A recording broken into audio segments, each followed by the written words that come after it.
Hey guys, it's Nate with Zbroz Racing, and today we're going to be talking about how to install our Polaris Ranger bracket lift kit. So we're going to go over some of the basic needs and just how to do it. It's very simple, bolt on. Your kit is going to come with everything you need. You will reuse some of your stock hardware, so we're going to go through kind of a step-by-step of how to do that. And we'll do it on this machine that's here behind me. This happens to be a 2021 Ranger, but it actually covers 14 through 21, 22 more than likely as well. So it's a broad range of the full-size Rangers, the XP900, the 1000 in all of the versions. So we'll see if we can make it as simple as possible for you and show you how to get this done. We're going to start with the front tire or front end. We'll pull the front tire off and then talk about what part of the kit is actually the front portion of the kit. So we'll go to that point. On those applications like the XP1000, we supply a divider that's cut down. billet nut. Another Honda Talent. This happens to be a 1000R. So since we're just doing a front and a rear half, you would have double the amount of parts shown here. There's some little aluminum spacers that we use on the sway bar link rod, and then the rear brackets with supplied hardware and the front brackets. So we're gonna grab this front bracket with 2 of the supplied bolts and get those ready. And it all utilizes 17 millimeter wrench and socket. We'll get our tools ready. And then first step is going to be to come in here with a 15 millimeter end wrench and loosen your sway bar link rod. And you only need to loosen the top. You can do it with a ratchet or a wrench. So it's 15 millimeter. We're going to pull this off and kind of get this out of our way. And in order to get this to swing up out of the way, you'll have to do the same thing on the other side of the car. We're working on the driver's side right now, so I'm going to go over and pull this top piece off of the passenger side so we can swing this up out of the way, and then we'll move up to removing the top shock bolt. All right, so I got the other side undone, and this will allow you to move this sway bar up and down so that your link rod is loose.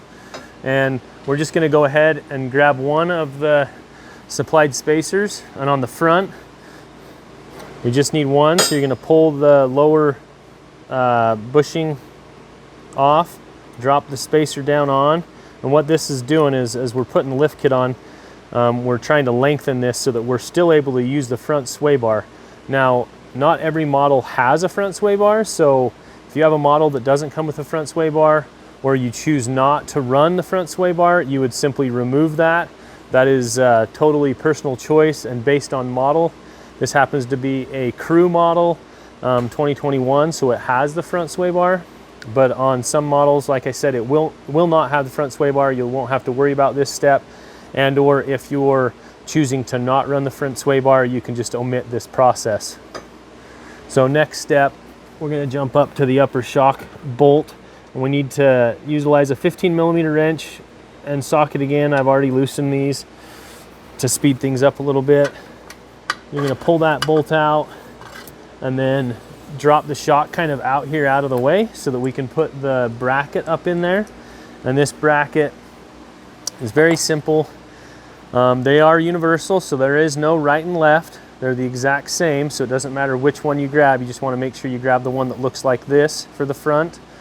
And your two of the supplied bolts to put the front bracket in. You're going to want to go in with the welded together portion, and these 2 holes actually will line up with the existing shock mount locations. There's kind of an inner shock mount location and an outer one that's kind of hidden behind this bracket, but there's actually a hole there.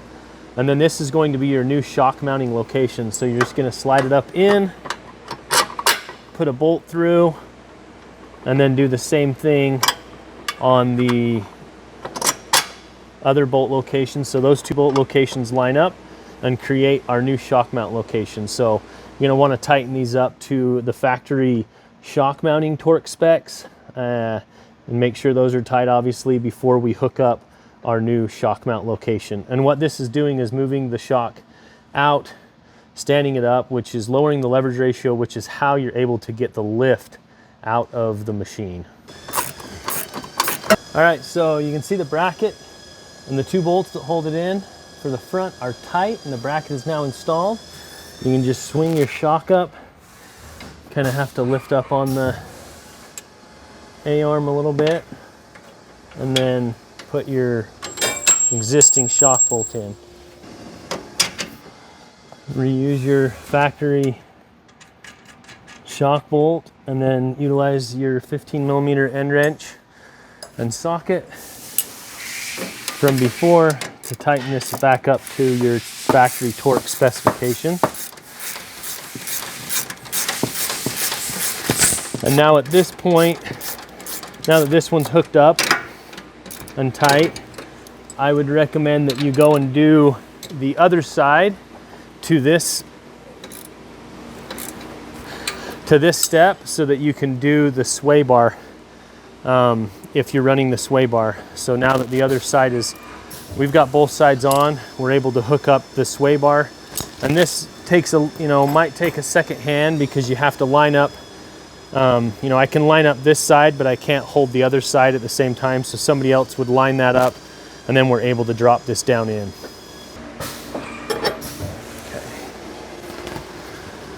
All right, so I just kind of held it from the front and was able to get it dropped down in. And then at this point, it just takes a little bit of lining up to get this nut started. And it's tight, so setting the car on the ground when your wheel and tire is on would move it up in the travel and make this a little bit flatter, make it easier to tighten this. So if you can't get it on when it's up in the air, it's okay. When we put the tires back on, we can set it down and finish that step. All right, so also in your kit, you're gonna find 2 of these little plastic C-shaped steering stop spacers. So these are gonna actually go in underneath this boot and limit the turning so that you don't damage your CV boot or axle at full extension. So you're gonna have to come in here with a set of side cuts and remove the factory zip tie and then pull this boot off just like that. And you can see your steering shaft right there. And actually this one already has been installed, but the tip would be to utilize a set of pliers. Let me grab my pliers here. So a set of pliers, and then you're able to basically just push that over the steering shaft. And then once it's on there, it can float and move on there. So you can see now that it's installed, it sits behind the steering ball joint here, and then just goes in to that little housing area and stops the steering a little bit short so that you don't, at full droop, damage your CV boot or axle as easily. So, and then you pop the boot back on up over the, like it was, and then utilizing a zip tie, just put a zip tie back on there and tighten it down, and then it's just like it was factory. All right, so now we're moving to the back of the car and the other half of the kit that you're gonna need. Again, there's gonna be twice as many of these parts because we're only showing you the half that we're putting on. You're gonna need one of the L-shaped brackets with the tubes welded on, and then one without. And essentially it's going to go together like this, and this will become your new shock mount location, but we'll show you that as we put it on the car. 2 of these spacers, same process, but you're gonna have 2 instead of 1 for the rear sway bar link rod, and then 2 of the supplied nuts and bolts, and a 17mm end wrench and socket, and then a 15mm end wrench and socket. So we're gonna go ahead and pull the tire and wheel out of the way, and then undo the top shock bolt and sway bar link rod.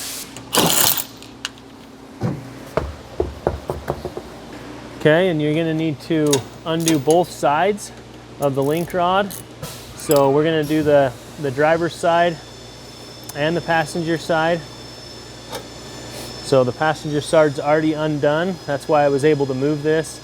But once you pull that off, you'll be able to pop that off. And then I'm gonna save that because that will get reused.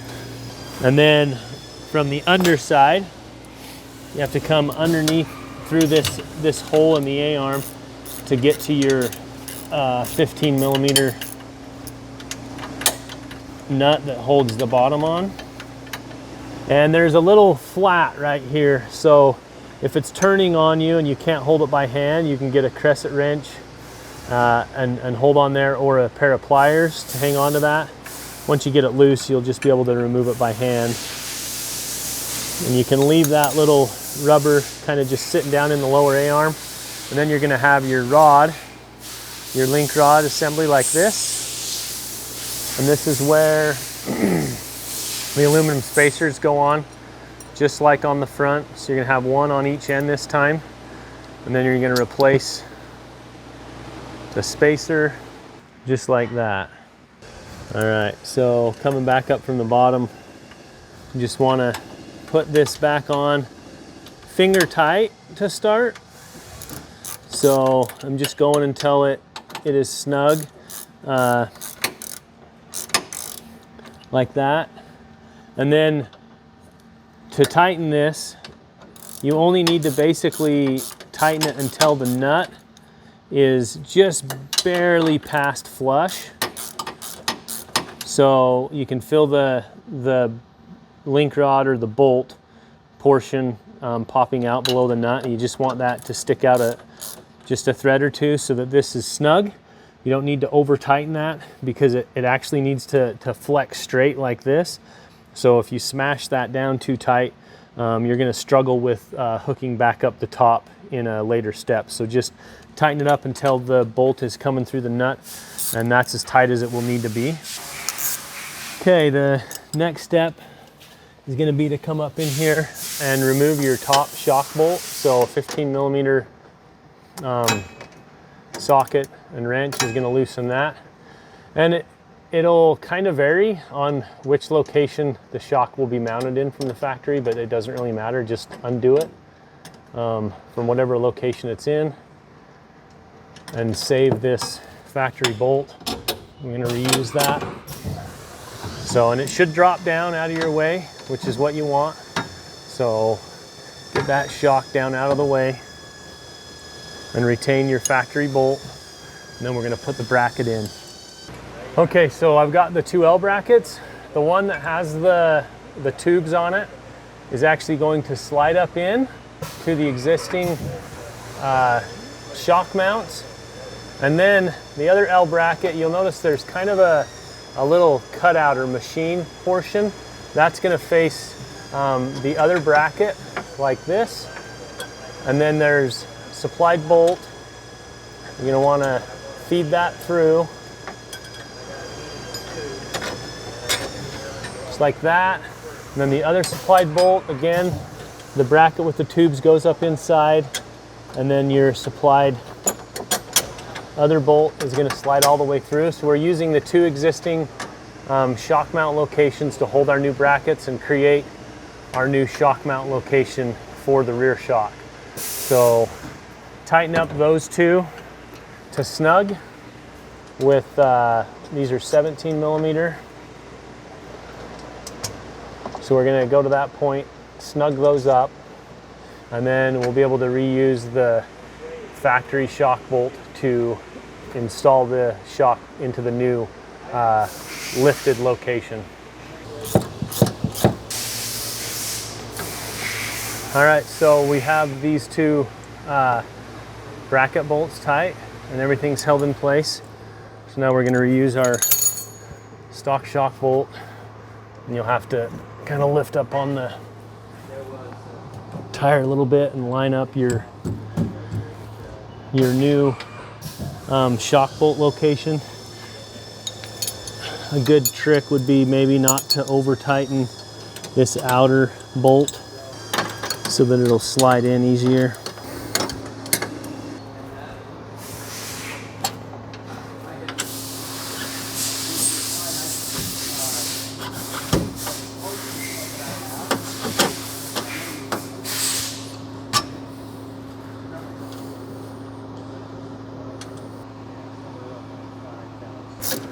tighten the 3 bolts to the factory torque specs.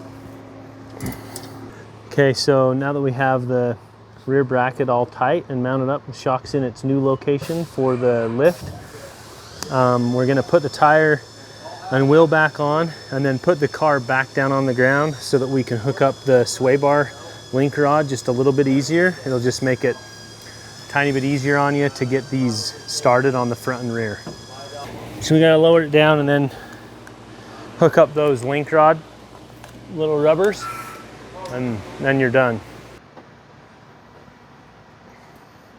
All right, so now we're back up to the front now that the car's on the ground, and we're wanting to start by hand your link rod bushing, top bushing. So now that the car is on the ground, this bar comes up to level. It makes it easier to get this started because we're extending it.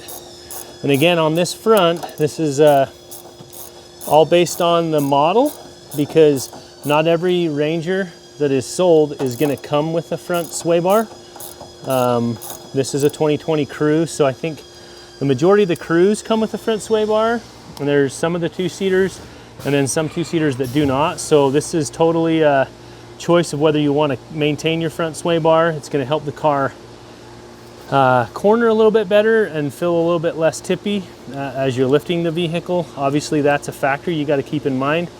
And if you're doing a lot of rock crawling and really slow riding, you know, removing the front sway bar is something that people like and feel a benefit from. So snug that down until your bolt is flush or just poking through so that you have tension on both of those bushings, and you're done with the front. All right, so now that we have the car on the ground and we're trying to hook up the rear link rods, and the front link rods are hooked up if you're running a front sway bar. You can't get these started when the bar has that much angle, because we're extending that link rod so that we don't limit any of our travel with the lift kit. If you just hook it up without these spacers, it's going to limit the travel of the rear of the car. So the spacers help us to maintain all of our factory travel, but it makes it a little bit harder to install. So a trick, and the easiest way that we found, is with a 13mm ratchet or impact. We're going to remove the 4 mounting locations that hold the sway bar across the back of the car, and this will allow us to move the bar down to flat so that we can tighten these up, and then you can slide these back up in place and tighten them up. So they're a carriage bolt style.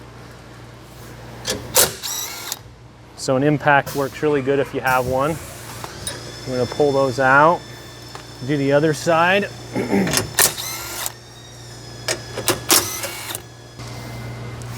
Okay, and now that those are out, you're able to just hold the bar level, and that should give you the length that you need so that you can get these bushings started.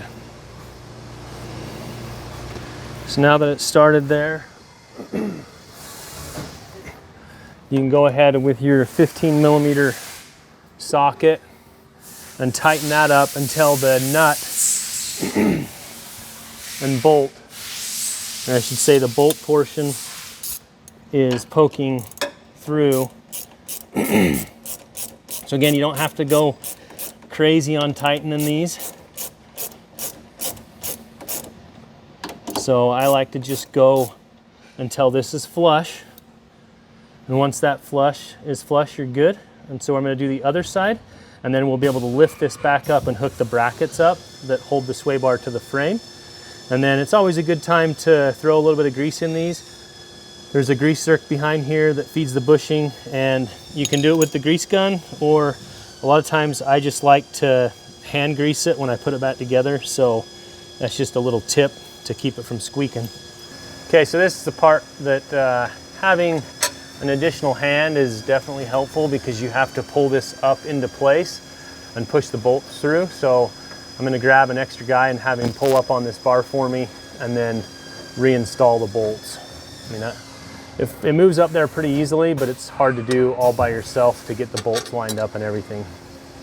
All right, so like I said, you know, It's kind of tough to pull this up into place. That's why having a second hand to pull it up and get that first bolt in. And once it's in, you can just utilize your ratchet or your impact and snug them up.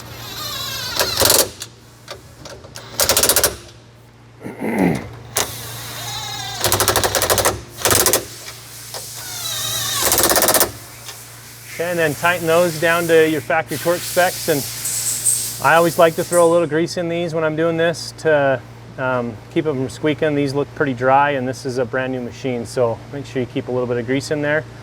And we are done.